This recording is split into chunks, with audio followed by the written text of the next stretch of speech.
Dios tiene distintas maneras de guiarnos a cada uno de nosotros a conseguir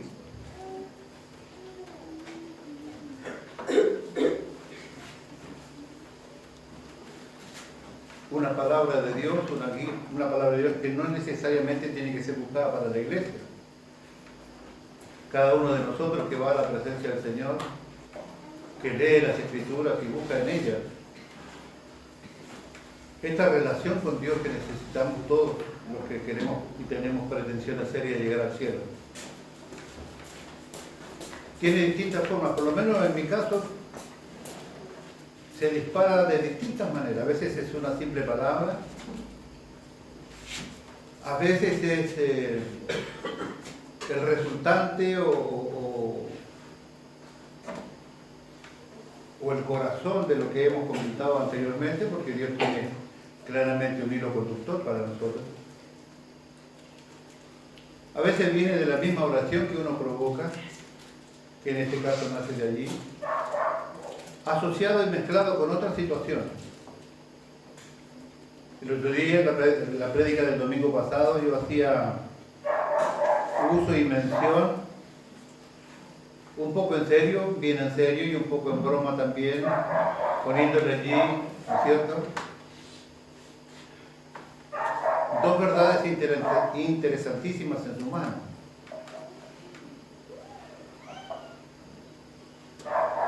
Aprendimos sobre la blasfemia contra el Espíritu Santo y hemos profundizado un poco sobre lo que eso significa y cuáles son los alcances que tienen aquellas palabras salidas de la boca del Señor. Pero de paso también le dejé en claro que si bien es cierto el Señor Jesucristo dijo eso, nunca dijo que era el único pecado imperdonable. Y yo le di como ejemplo 4 o 5 que son verdaderamente imperdonables. Pero el último tenía un poco de trampa y un poco de broma, y que me aproveché de la gran y tremenda y profunda amistad que tengo con Laurita.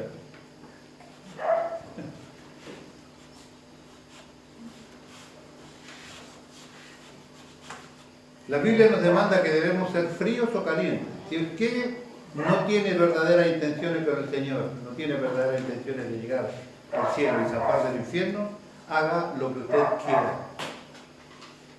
Disfrute del pecado y disfrute de la vida que tiene aquí. Sea verdaderamente frío en relación con Dios.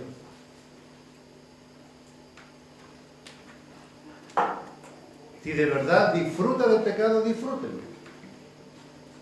Claramente después va a tener un resultado de ello, pero ser frío en las cosas que tienen que ver con Dios tiene que ver, es claramente esto, estar absolutamente separado de los intereses que Dios tiene.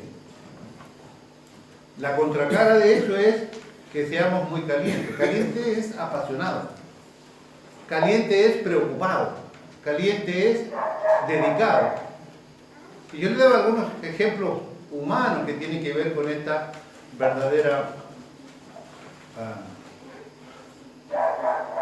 idea de Dios, que tiene que ver con esta profundidad de lo que Él demanda de nosotros. Y de allí, este pensamiento, yo le decía, si ese pecado tiene perdón, la Rita, pobrecita inocente, me dice, no. Y yo le dije que ella no estaba diciendo la verdad, porque dice, es necesario que sea frío o caliente, porque si eres tibio, te vomitaré, tiempo futuro, no lo ha vomitado todavía, es una amenaza, está en una lista que puede terminar en eso, pero aún no ha sido así. Te vomitaré en un futuro, cuando esto llegue, cuando te vayas de este mundo siendo verdaderamente tibio. Esta verdad que Dios demanda de nosotros, que elijamos, pero que nos aconseja que seamos profundamente apasionados con Él. La relacioné con una situación personal que yo tengo de continuo de la presencia del Señor. Y tiene que ver con la renovación de mi amor por Él.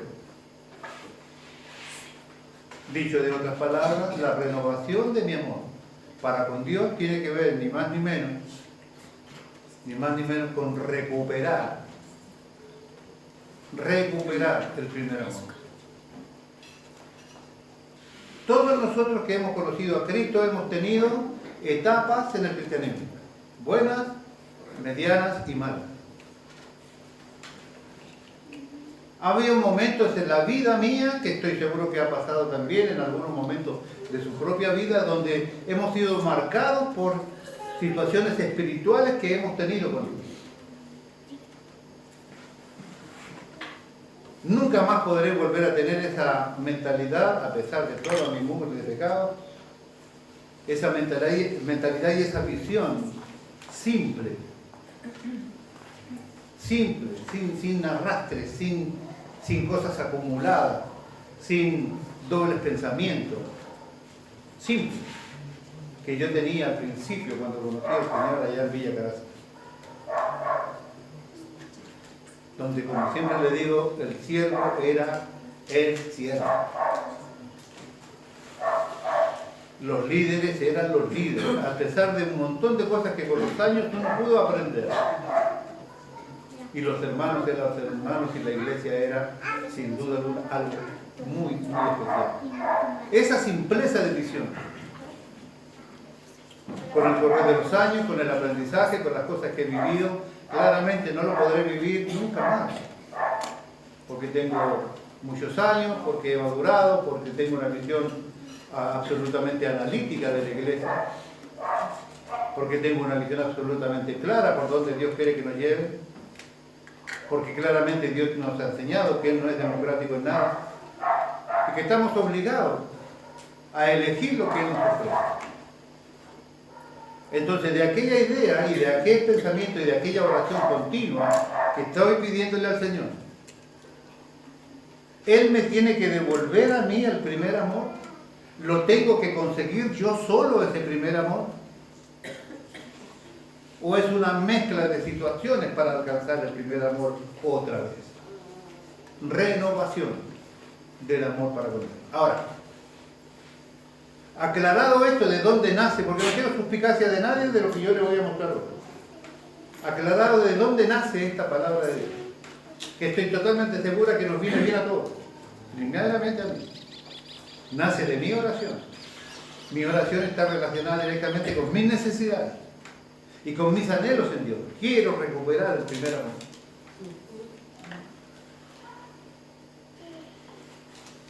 Ponga atención. La única fuente existente de amor es Dios. Y quiero que entiendan los más nuevos, quiero que entiendan los jóvenes. Dios no tiene amor. Él es el amor. Su naturaleza más profunda, su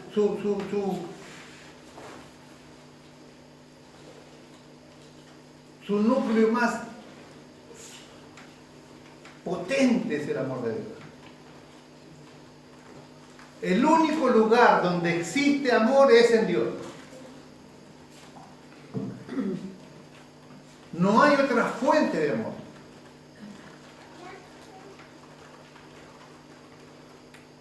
Y antes que le dé la otra mitad, quiero ponerlo en un cuadro de pensamiento. Si nosotros tuviésemos 3 casilleros, 1, 2 y 3, no piense en Dios, porque ahora yo le voy a... No se metan en enredos con Dios todavía, porque ahora yo le voy a explicar por dónde lo voy a llevar. Si hay 3 casilleros que usted pudiese identificar su supuesto amor, mi amor es bueno y puro, mi amor es más o menos y mi amor es... no sé si es amor. Si usted tuviera que identificarse, no se lo diga a nadie, no se lo diga a la señora, no se lo diga al hijo, piense, Dios sabe cuál es su calidad de amor. ¿Dónde se situaría en este minuto? Porque nosotros tenemos una capacidad mental para rápidamente pensar, ¿cómo soy yo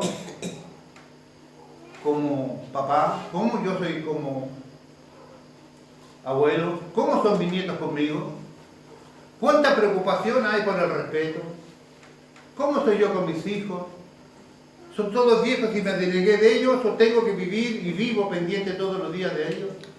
¿Son parte integral y primaria de mi oración? La iglesia por la cual vivimos, porque vivimos para la iglesia. ¿Cómo soy yo? Usted un día viene y se puede acercar conmigo, o como mañana viene y yo no le hablo y ni le permito que me hable.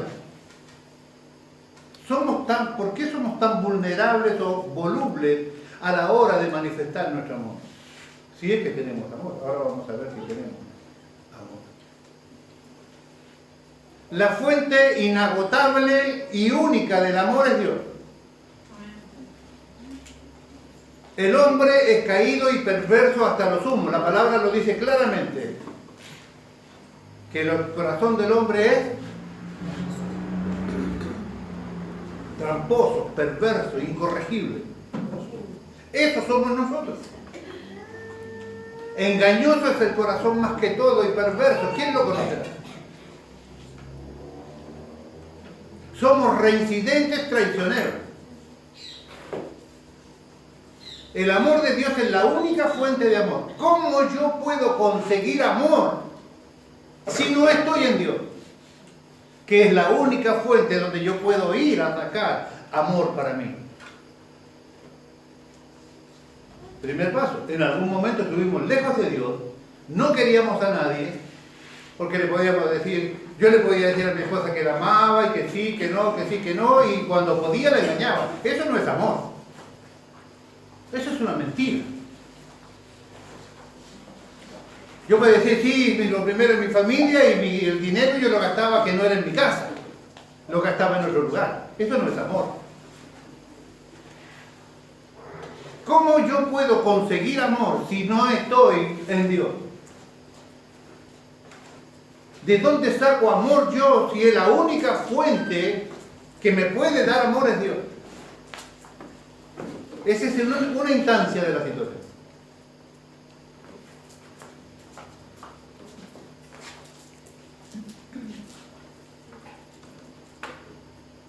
Demos dos pasos más adelante y llegamos a la iglesia. Conocimos a Cristo y fuimos evolucionando dentro del cristianismo. Aprendí, supuestamente, error, pero supuestamente hice la oración de fe.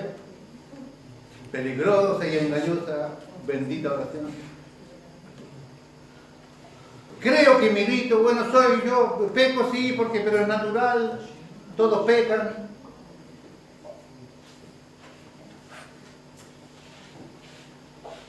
Dios odia el pecado, pero ama al pecador. Mentira, Dios, cuando usted está en pecado, cuando la persona allí afuera está sin Cristo y rechazó a Cristo de manera sistemática, la ira de Dios está contra ese. Así que Dios no es tan así que ama al pecador. Renuncia al cristianismo, vaya hacia el mundo, muera reclamando en contra de Cristo y después usted me va a contar allá si Dios amaba al pecador. Dios ama a su pueblo. Hemos estudiado hasta el cansancio, Dios ama a su pueblo y Dios, Cristo Jesús murió definitivamente por su pueblo. Amén. Y usted está llamado a ser parte del pueblo.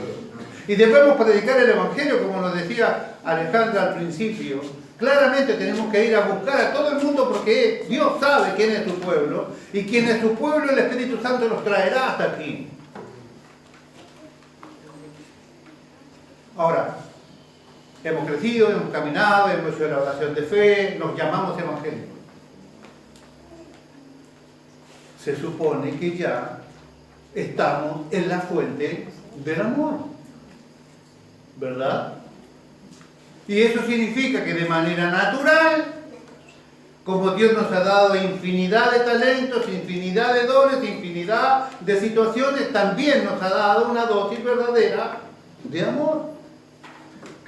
O sea, usted ya tiene amor porque está en la fuente y como va todos los días en oración, como va todos los días en arrepentimiento y fe, como va todos los días en humillación delante del Señor, usted todos los días consigue ¿qué? Amor para usted y guarda en su mochila diaria.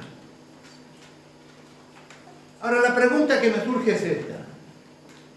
¿Por qué tengo necesidad yo de estar rogándole a mi Dios todo el tiempo? Por una necesidad que es real, que me devuelva el primer amor, que me ayude a conseguir el primer amor, que yo pueda ser aquella persona que Él desea que yo sea. Eso significa que no hizo todo el efecto en mí el amor que Dios había compartido conmigo. Porque le fallé. Porque le fallé 1 millón, 2 millones, 1.000 millones de veces. Porque no valoré el amor que Él me da. Y una de las definiciones que nosotros tenemos que entender es que una cosa es hablar del amor, otra cosa es tratar de explicar el amor y otra cosa es demostrar el amor. ¿Sabe por qué yo creo que Dios me ama? Porque no solo lo dijo, entregó a su Hijo por mí, hizo cosas por mí.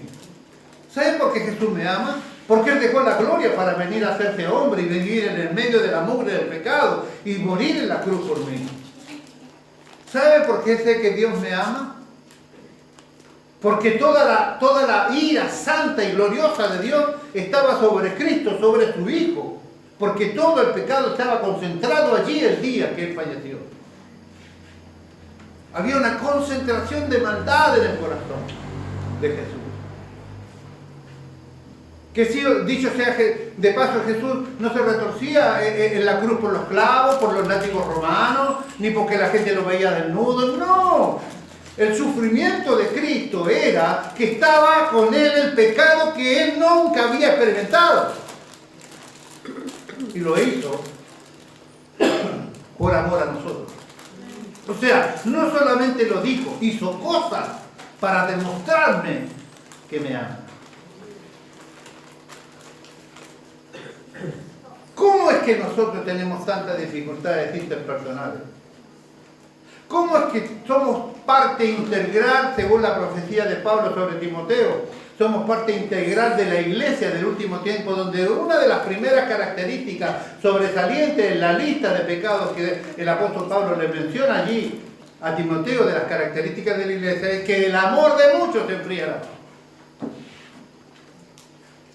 El amor de los padres hacia los hijos se enfriará. El amor de los hijos hacia los padres se enfriará. El matrimonio está sufriendo carencias puras y claras sobre la falta de amor. ¿Por qué hay maltrato dentro de la familia? ¿Por qué hay divorcios? ¿Por qué hay separaciones? ¿Por qué hay hijos que quedan allí sin padre y su madre? Cada uno de ellos se tiene que repartir en suerte, casi a los dados, quién se queda el fin de semana con quién y cuál con cuál. Un común denominador. Ha muerto el amor. Ha muerto el amor que Dios nos regaló, que es la fuente inagotable del amor. Entonces, dentro de esta película, dentro de este análisis superficial y rápido de nuestras conductas, en función del manejo que el amor nos ha dado, ¿en qué casillero usted se situaría en este minuto? Segunda pregunta, ¿cree usted verdaderamente que usted tiene amor? ¿Tiene de verdad amor? Piénselo. ¿Ama de verdad a Dios como decimos? ¿Sabe que yo me he cuestionado todo este mes esta situación?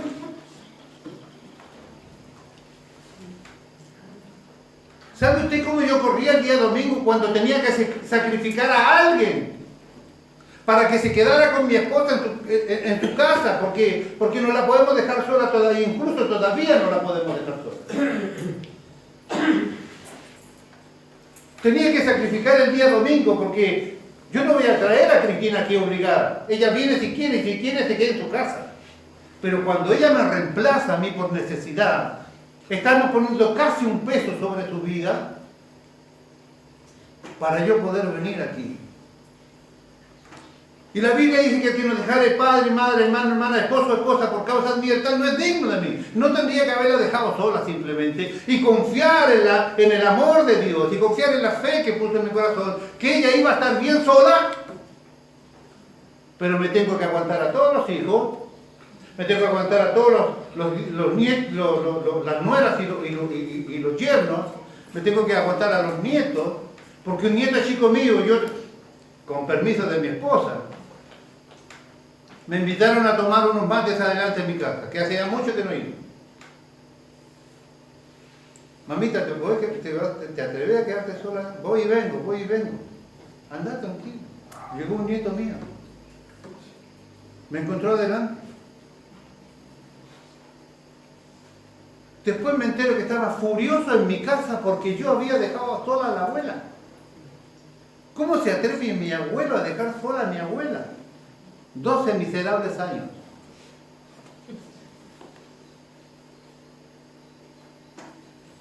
Ahora, ¿qué era lo correcto?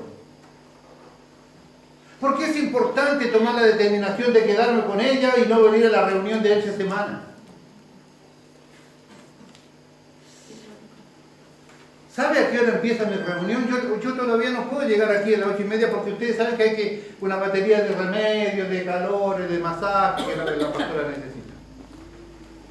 Pero todavía por eso no llego a las 8:30, no es de vagancia. Yo me levanto a las 6:30 de la mañana. Me hago aseo, me preparo yo y preparo todo lo que le concierne a mi esposa. Pero sigue flotando en mí la pregunta. ¿Debería haber dejado solo? Tranquiliza mi corazón porque yo le he predicado y le he enseñado a usted que la única manera que conozco, la única manera que yo conozco de servir a mi Dios es sirviendo a mis hermanos. O sea, no solamente tengo que decir que la amo, tengo que hacer cosas para demostrarle, porque Dios no solo me dijo que me ama, hizo cosas para demostrármelo. Ahora, ¿por qué hay ¿por qué no somos no sé cuál es la palabra correcta, tan variable para que entienda lo que quiero decir? ¿Por qué hoy día tenemos un ánimo y hacemos cosas y después tenemos otro ánimo y no hacemos nada? ¿Por qué hoy nos nace el Evangelio y sí queremos ir a evangelizar a todo el mundo? Y resulta que después no podemos hacer una reunión de oración porque vienen 4 hermanos. Muy pocos de ustedes saben lo que significa preparar un estudio bíblico. No solamente por las horas de demanda que cuesta estar sentado allí, sino por encontrar respetuosa y seriamente la voluntad de Dios para lo que tenemos que predicar. ¿Cuántas iglesias hay que te enseñan sobre pecados puntuales, uno por uno? No solo te enseñan cuál es, cómo se ejecutan, cómo nacen, cómo los eliminas de tu vida. No existen iglesias así. Y no es que el tipo está sentado en la casa. Se levanta a las 10, se tira un poco y se aburre y va y estudia. El que hace esa tarea se levanta a las 4 de la mañana o 5. Labura todo el día y después a la tarde en los segmentos de descanso hacen esa tarea. ¿Se entiende? No se valora. ¿Por qué no se valora? Porque no hay amor sobre el hermano. Porque no hay amor sobre la hermana que prepara ese material.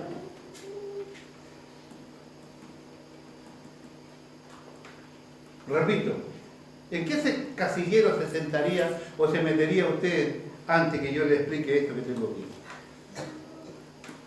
aquí? ¿Qué pasó con el amor que usted propiamente sacó de la fuente del amor que es Dios? Que a pesar de nuestras traiciones, pecados, renuncias, robos, menosprecios que hacemos con Dios, Él sigue dándote amor. Porque te sigue dando salud, porque te sigue dando trabajo. No importa que te robes, te sigue dando trabajo. Te sigue dando vida para que cada día te arrepientas de tu falta y te prepares para tu encuentro con Él. Te sigue sosteniendo.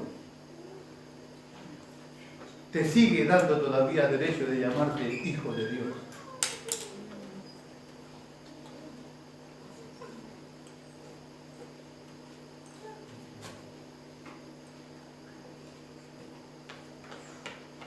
Tengo 68 años. Mi mamá tiene 86 años. No le diga que le conté porque no quiere que nadie sepa cuánto yo tengo.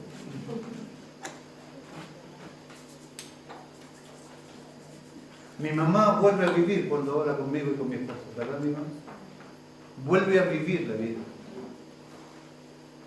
Está tan sola que anda queriendo buscar a alguien que la meta en un asilo de ancianos.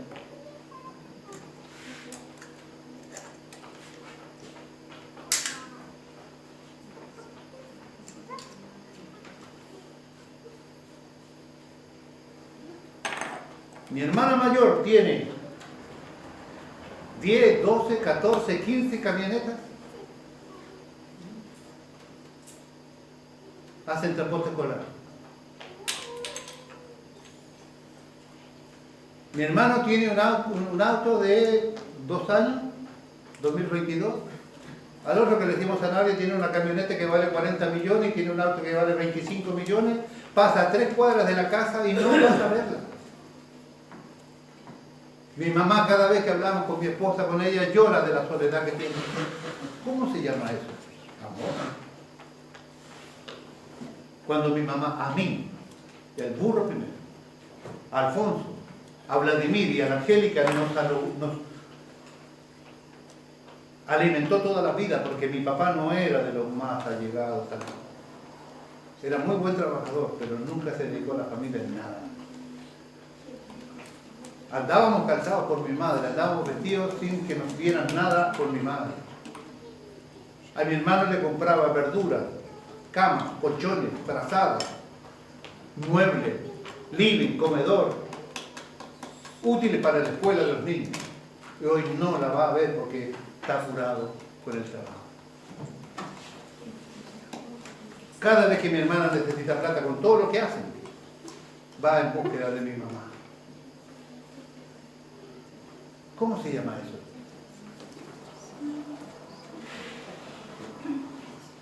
¿Por qué las actitudes de los hermanos de la iglesia son tan variables si nosotros tenemos y ingerimos amor de la misma fuente que nos perdona todo lo que nosotros hacemos? ¿Cómo se llama eso? ¿Es verdaderamente amor? Veamos. Renueva tu amor para con Dios y por tus hermanos. Ahora va a entender por qué te digo.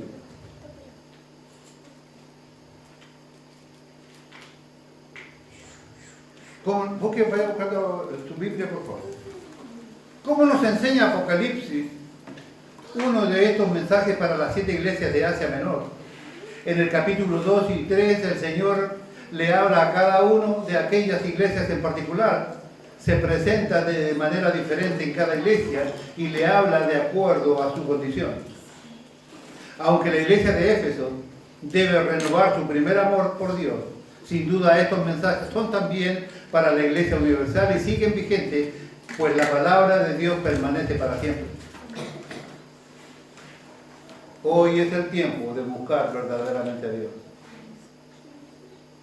Consideremos este tema a la luz de la iglesia de Éfeso de Apocalipsis capítulo 2. Las obras, el trabajo y la perseverancia de la iglesia.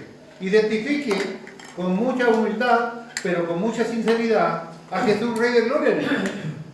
Identifique las obras, el trabajo y la perseverancia de Jesús Rey de Gloria a la luz de esto.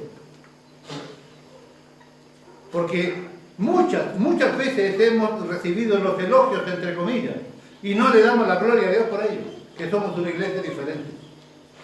Nos dedicamos a cosas diferentes, hacemos cosas distintas, las damas hacen cosas diferentes. Muchas veces, no solamente aquí, afuera del país también, para la gloria de nuestro Dios. Ante esta iglesia el Señor se presenta como el que tiene a sus siervos en su mano derecha, los protege, los bendice y los forma. A ver, veamos a cualquier miembro de Jesús Rey de Gloria. El Señor se presenta como que te tiene a uno de sus siervos en su mano derecha, te protege. Usted acaba de dar protección, gracias por la protección y la situación. Te protege, te bendice y lo forma. Le metemos Biblia, porque miren, no importa si aprende a tocar toda la percusión del mundo, tiene que saber Biblia. No importa si es el mejor predicador, tiene que saber Biblia. No importa si es el mejor maestro, tiene que conocer la Escritura. Es Jesús quien da vida a la iglesia con su presencia y desea gobernarla para bendición. A esta iglesia el Señor le dice: yo conozco, entre comillas, no era desconocido el servicio y el trabajo de la iglesia de Éfeso para el Señor Jesucristo. Jesús reconoce su perseverancia, su servicio, así como la resistencia a los falsos ministros. La iglesia perseveraba fielmente a pesar de las adversidades y de la persecución. Ahora que mi vida está despacito gracias a la misericordia de mi Dios, al esfuerzo que hace mi vieja también por mantenerse en esta compostura que está teniendo, uno empieza despacito a tomar conciencia de las cosas que como líderes nos tocan, ¿no? Empiezan a florecer y a recordar las cosas que hay que solucionar, el cemento que hay que ir a darle vuelta para que no se endurezca, cortar el pasto para empezar a trabajar, ya tengo hablado un albañil para que nos vaya a ayudar. ¿Quién le va a pagar? Cristo. Porque cuando entre ahí lo vamos a ungir y lo vamos a hipnotizar. En el nombre de Jesús, olvídate del dinero. Y el tipo va a trabajar allí sin cobrar. Gracias por su fe. Gracias.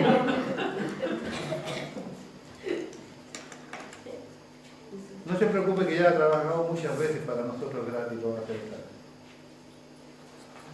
En la iglesia de Éfeso también aborrecía las obras de los nicolaitas. Es posible que una secta que mezclaba el gnosticismo, el cristianismo con cultos paganos y promovía la inmoralidad sexual fuera esto. Algunos, sin plena confirmación, pero es una línea fuerte de pensamiento, señalan que Nicolás, el diácono de los 7 de Hechos de los Apóstoles, fue el autor y director de esta herejía. No está del todo confirmado, pero hay mucha gente que piensa eso.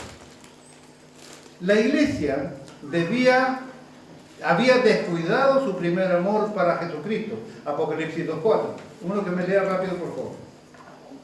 Pero tengo contra ti que has dejado tu primer amor. Recuerda, por tanto, que de dónde has caído y arrepiéntete. Hasta ahí, por favor. La Biblia al día dice, ya no me amas como al principio. El nombre Éfeso significa amada, deseable. Precisamente la iglesia correspondía a ese amor de Jesús, pero poco a poco aquel amor fue descuidado hasta llegar prácticamente a apagarse. Aquel amor con el que empezó a seguir los pasos del Señor y de su Maestro, aquel amor con el que empezó a buscar su presencia y con el que alimentaba su vida de adoración, fue menguando hasta la rutina religiosa ocupó aquel lugar, y aunque servía a Dios, ya no lo amaba como al principio. Señor, Señor, en tu nombre echamos fuera demonios. Bendiciones, Dios mío. En tu nombre hicimos prodigios y milagros, ¿no? Aparte de mí, yo no te conozco. Había ejercicio de cosas religiosas, pero no había amor por él. Había aplicado sus pruebas fieles y se había limpiado de todo lo malo y descarriado, pero el problema era que había perdido algo en el proceso. Tengo contra ti que has descuidado de mantener tu primer amor para conmigo.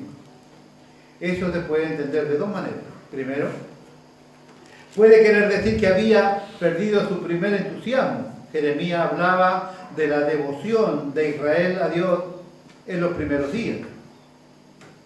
Dios le dice a la nación que se acuerde de la devoción de tu juventud, de tu amor de novia, Jeremías 2:2. Había habido un tiempo de luna de miel, pero la primera llamarada de entusiasmo se había apagado. Puede ser que el Cristo resucitado esté diciendo que ha desaparecido todo el antiguo entusiasmo de la religión de aquellos tiempos de la iglesia de Éfeso. Pero es mucho más probable, con atención, pero es mucho más probable que quiera decir que se había perdido el primer ardor del amor, de la fraternidad en Éfeso. Pero es mucho más probable que quiera decir que se había perdido el primer ardor del amor, de la fraternidad de la iglesia de Éfeso. En sus primeros días, los miembros de la iglesia de Éfeso habían estado unidos por un verdadero amor. La distracción no había asomado nunca su fea cabeza. El corazón estaba dispuesto para inflamarse y la cabeza para ayudar. Pero algo se había echado a perder.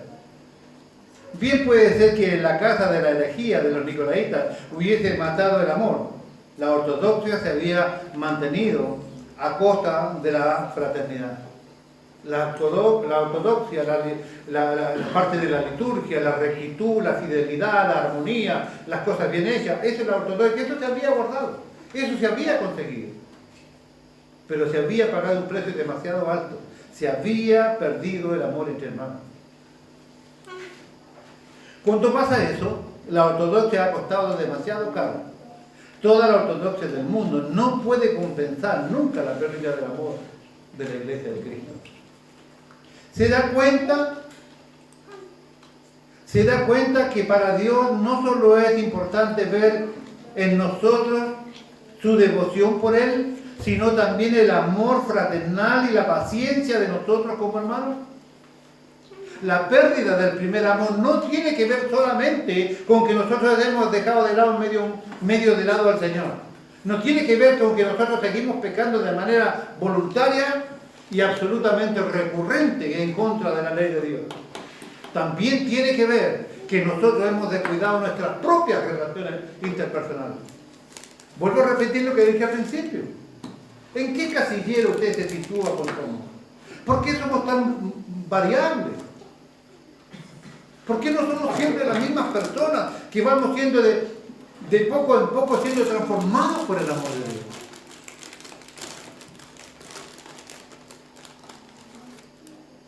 Mi mamá tiene 86, yo tengo 68, ella sigue pendiente de mí. Mi hijo mayor tiene 60, yo sigo pendiente de él. Se descubrió la verdad. Se defienden, ¿viste? Sabe matemáticas. Es imposible olvidarse de nuestros hijos. Es imposible para Dios olvidarse de nosotros. Su gracia, nunca decaeremos de su gloriosa gracia, nunca decaeremos de su gracia. Pero si Dios mantiene mi gracia para conmigo, ¿por qué tiene que bajar la calidad, la intensidad de mi gracia para con Él? ¿Por qué tengo que dejarlo de lado a Él? ¿Porque se equivocó? ¿Porque no estamos de acuerdo? ¿Por qué? ¿Por qué somos recurrentemente, el hijo mayor del hijo pródigo? Que cuando alguien quiere aparecer, nosotros levantamos enseguida el cuello diciendo: ¿qué pintura trae este? ¿Tendrá pintura labial? ¿Tendrá olor a chancho? No hay en nosotros esa alegría y esa espontaneidad de ver la resurrección de alguien. ¿Por qué tiene que ser así? Se da cuenta que para que Dios no es solamente importante ver en nosotros su devoción por Él, sino también el amor fraternal y la paciencia de nosotros como hermanos. En otras palabras, perder el primer amor reclamado por nuestro Dios también incluye no amar de manera correcta a nuestros hermanos como a uno mismo. Mateo capítulo 12, versículo 29 dice: Jesús le respondió: el primer mandamiento de todos es este: oye Israel, el Señor nuestro Dios, el Señor uno es. 30. Amarás al Señor tu Dios con todo tu corazón y con toda tu alma y con toda tu mente y con toda tu fuerza. Este es el principal mandamiento. Y el segundo es semejante de importancia al otro: amarás a tu prójimo como a ti mismo. No hay otro mandamiento mayor que esto. Algo que se había echado a perder en Efeso. El esfuerzo dedicado continuaba. La constancia galana también. Lo mismo que la ortodoxia impecable. Pero el amor se había desaparecido. Así es que Cristo resucitado hace un llamamiento exhortando a que se den los 3 pasos para tomar el camino de regreso. Según Apocalipsis 2:5, por favor rápido. El Señor mismo nos dice a la iglesia lo que se debe hacer.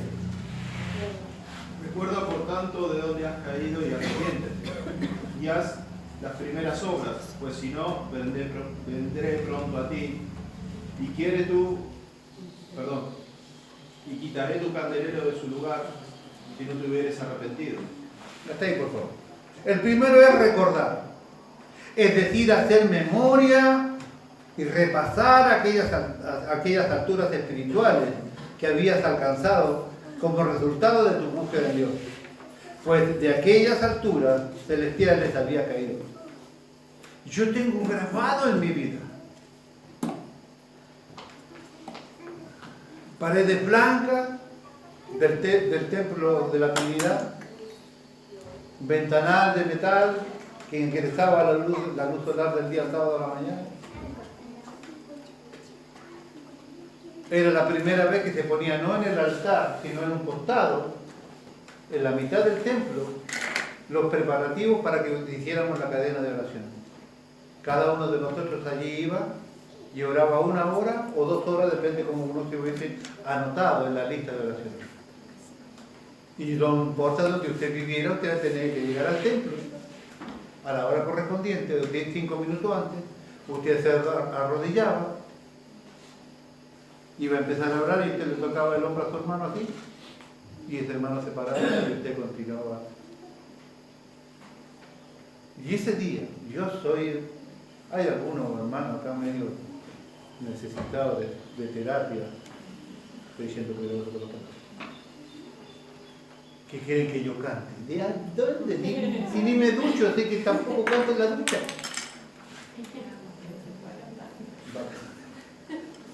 Pero aquella mañana, en aquel lugar, no menos de 15 minutos estuve alabando y glorificando el nombre de Dios, solo en aquel templo gratuito.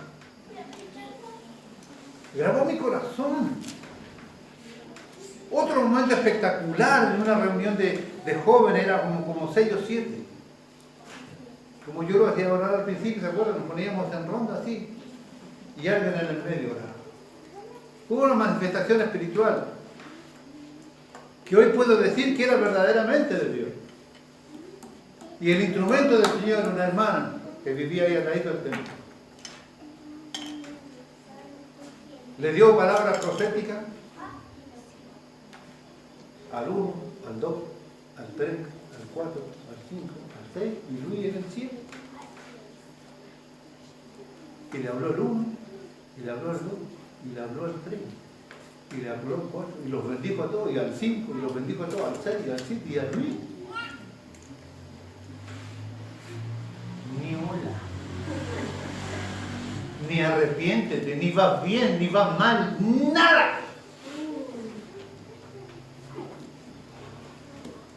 Señor, bueno, para mí no hubo palabras, solo te pido que me hagas ser fiel y que algún día pueda predicar y enseñar tu palabra.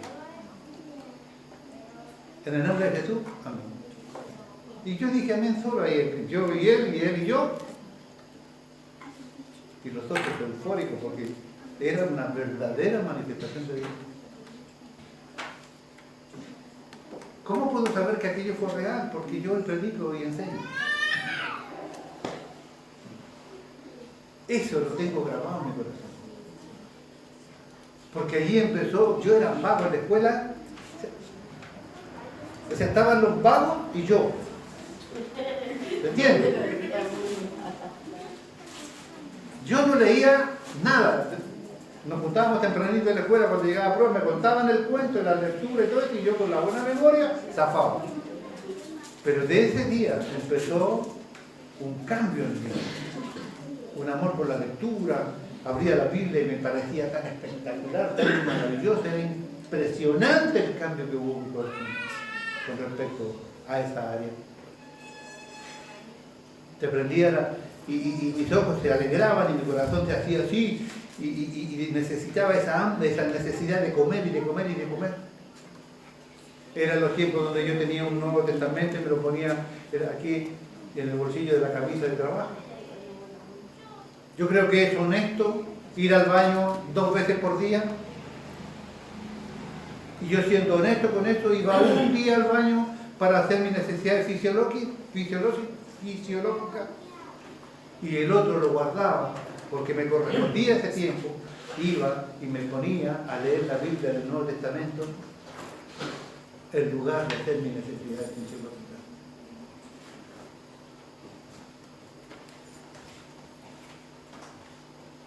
Recordar. Lo primero es recordar, es decir, memoria, y repasar aquellas alturas espirituales que habían alcanzado como resultado de tu búsqueda de Dios, pues aquellas alturas celestiales habías caído.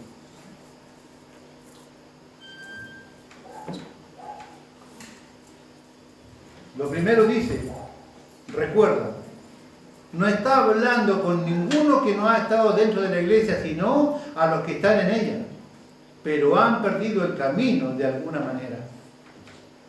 El recuerdo puede ser muchas veces el primer paso al camino de regreso al arrepentimiento. En el país lejano, el hijo pródigo se acordó de pronto del hogar, Lucas capítulo 15, versículo 17. Se acordó de aquella casa de su padre. 15, 17, por favor, de Lucas, rápido. Y volviendo en sí dijo, ¿cuántos jornaleros en la casa de mi padre tienen abundancia de pan y yo aquí perezco de hambre? Me levantaré e iré a mi padre y le diré, Padre, he pecado contra el cielo y contra ti. Ya no soy digno de ser llamado tu hijo, hazme como uno de tus jornaleros. Gracias, hasta ahí nomás. El primer paso a la enmienda es darnos cuenta de que algo hemos perdido.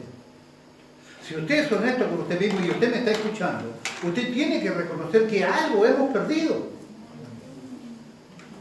Algo hemos perdido, algo hemos extraviado en el proceso. Número 2, segundo, dice, primero, recuerda. Recuerda aquellos puntos altos que tuviste con tu Dios.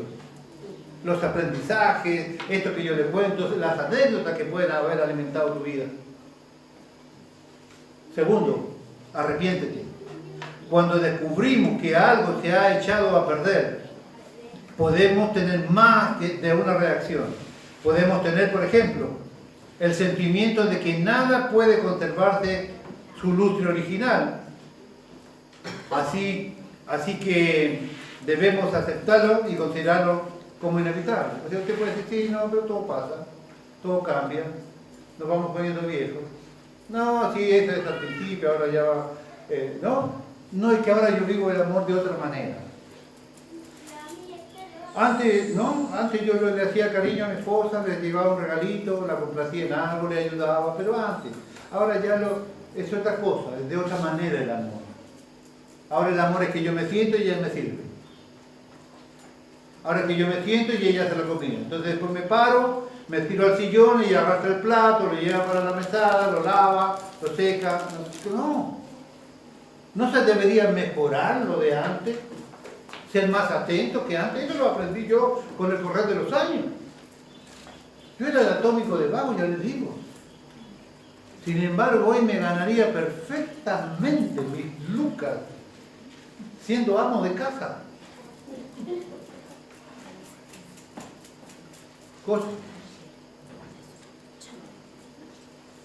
Lavo, plancho, cocino, lavo las ollas. Las ollas nuestras están color olla, no color de tiempo de crisis les cocinaba con leña. Uso y guardo. Los que van a mi casa ya saben, usa y guarda. Hay una que deja un cementerio en la mesada, después ordena. Pero después cuando ya pasó el bombardeo ruso sobre Ucrania y usted mira así para atrás, yo uso y guardo. Azúcar, 25 gotitas para la taza de leche. 25, a veces le pongo 27, no le digan nada. Guardo. Repasamos. Guardo. Entonces usted no tiene que estar renegando que está el cementerio en la cocina. Tiene por qué ser peor, no tiene por qué conformarse que antes era así, ahora no. No, tenemos que mejorar. Si antes era bueno, debe ser mejor. Podemos tener el sentimiento de que nada puede conservarse en usted. Original, sí puede ser. Y puede ser mejorado. Puede que nos embargue un sentimiento de resentimiento y que le echemos la culpa a la vida en lugar de enfrentarnos con nosotros mismos. Puede que decidamos que la vieja emoción sea de encontrarse yendo por senderos prohibidos y tratemos de encontrarle el sabor a la vida de otra manera. Pero el Cristo resucitado dice: arrepiéntete. El arrepentimiento es reconocer que somos nosotros los que tenemos la culpa y sentir dolor por ello. ¿Por qué las personas no se arrepienten? Porque no están dispuestas a reconocer que somos nosotros los que hemos metido la pata. Porque nosotros nos hemos alejado de Dios. Porque nosotros no hemos gustado bien o hecho bien buen uso de la fuente del amor que hemos tomado de Él.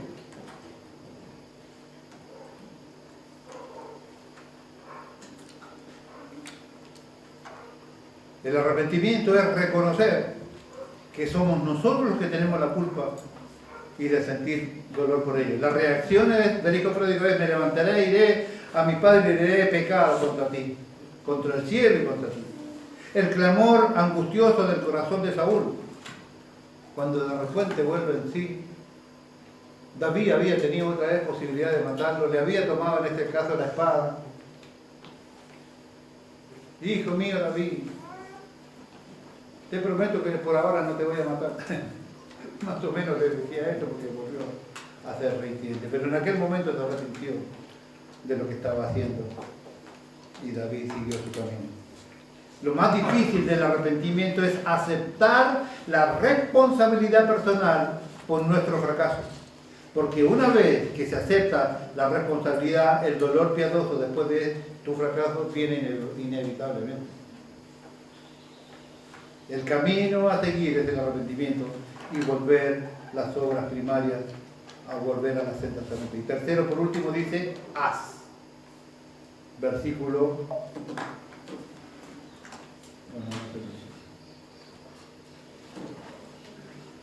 El dolor del arrepentimiento está diseñado para conducir a una persona a dos cosas.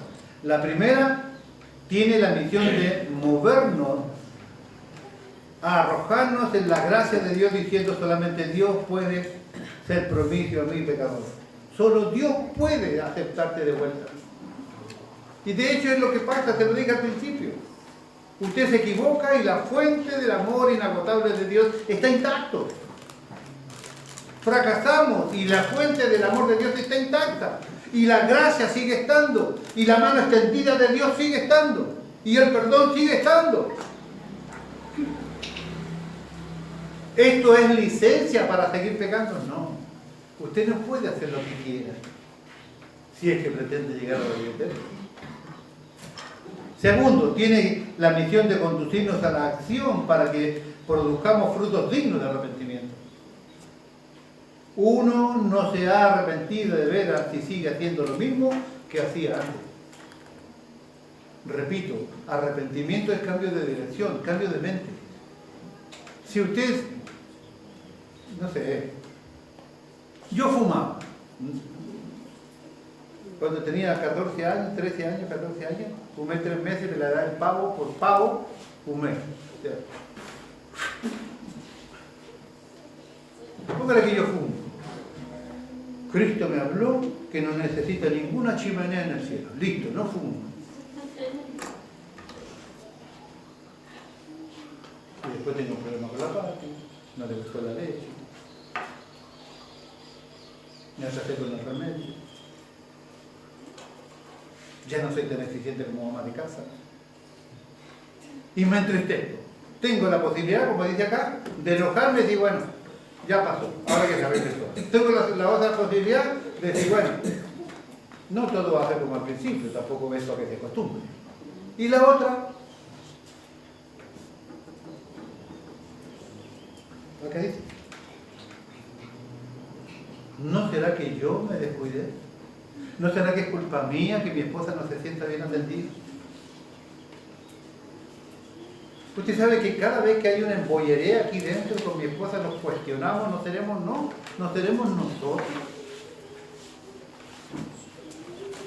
¿Cuántas veces tomando allí caldo de sopa de cerdo, diciendo, no tenemos nosotros?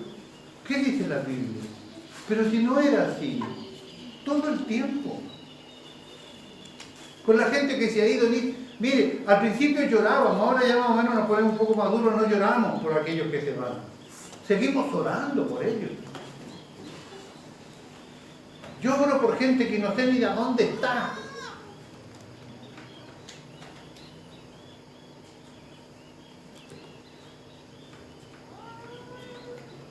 Uno no se arrepiente de veras y sigue haciendo lo mismo que hacía.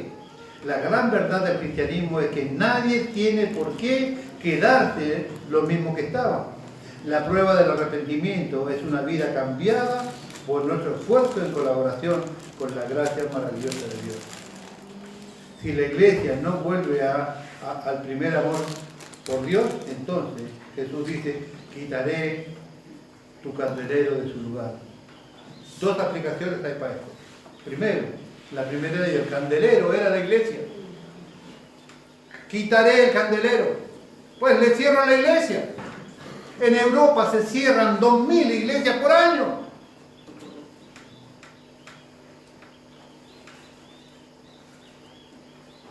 ¿Quién es el que guarda la iglesia?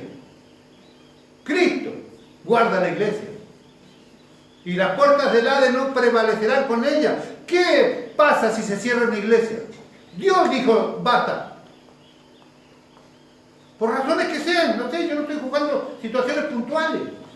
Pero allí dice que si nuestra iglesia no recupera el primer amor, puede pasar una de estas dos cosas. Puede ser interpretado de esta manera, le quito a la iglesia, le cierro. Es decir, la iglesia perderá también, puede ser la otra interpretación, perderá la luz de Cristo, que allí resplandecía, perdería la presencia de Dios en ella. ¿Y para qué usted quiere una iglesia si no hay presencia de Dios? ¿Para qué una iglesia que no tiene la presencia del Espíritu Santo transformando la vida de los que aquí vienen? No tendría sentido.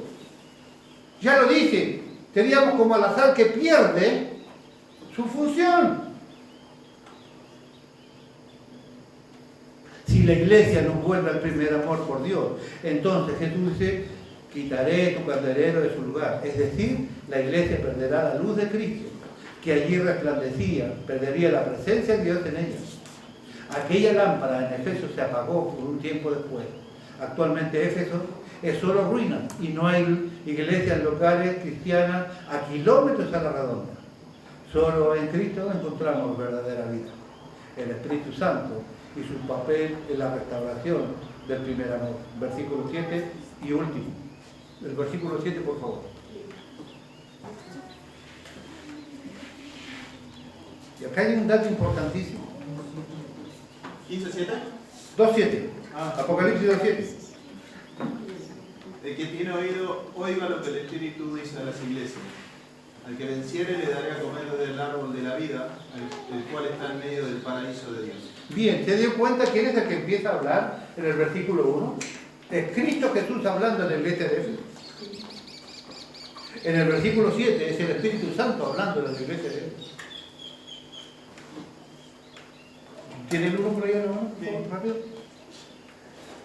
Escribe el ángel de la iglesia en Éfeso. El que tiene las 7 estrellas en su diestra, el que anda en medio de los 7 candeleros de oro, dice esto. Yo conozco tus obras y tu arduo trabajo y paciencia, y que no puedes soportar a los malos, y has probado a los que se dicen ser apóstoles, y no lo son, y lo has hallado mentiroso. ¿Quién hablaba allí? Jesús es el que escribe a las 7 iglesias de Asia. En el versículo 7, ponga atención. Como podemos ver en el versículo 7, es el Espíritu Santo quien habla a la iglesia. En el versículo 1 era Cristo Jesús quien comienza hablando a la iglesia de Éfeso, y es el Espíritu Santo quien termina haciéndolo. Asunto que nos permite ver la perfecta armonía y unidad que hay entre Cristo y el Espíritu Santo. Uno de los símbolos del Espíritu Santo en la Biblia es el fuego, y es precisamente el que quiere avivar el fuego en nosotros. En nuestro corazón es vital entonces procurar y renovar la comunión que debemos tener con el Espíritu de Dios. El texto nos llama a ser sensibles a la voz del Espíritu Santo y nos dice además que este mensaje comienza siendo para la iglesia de Éfeso, pero luego nos dice El Espíritu dice a las iglesias. Entonces es un mensaje para todos nosotros. El llamado de Dios es vencer la apatía, la indiferencia hacia las cosas de Dios. Ponga atención, repito. El llamado de Dios es vencer la apatía e indiferencia hacia las cosas de Dios. La asistencia a las reuniones, la responsabilidad que tiene con la Escritura y las demandas de Dios dentro de la iglesia, el cumplimiento de los mandamientos de ella y también el esfuerzo de vivir la perfecta voluntad de Dios para nosotros. Esta es la vida de la iglesia.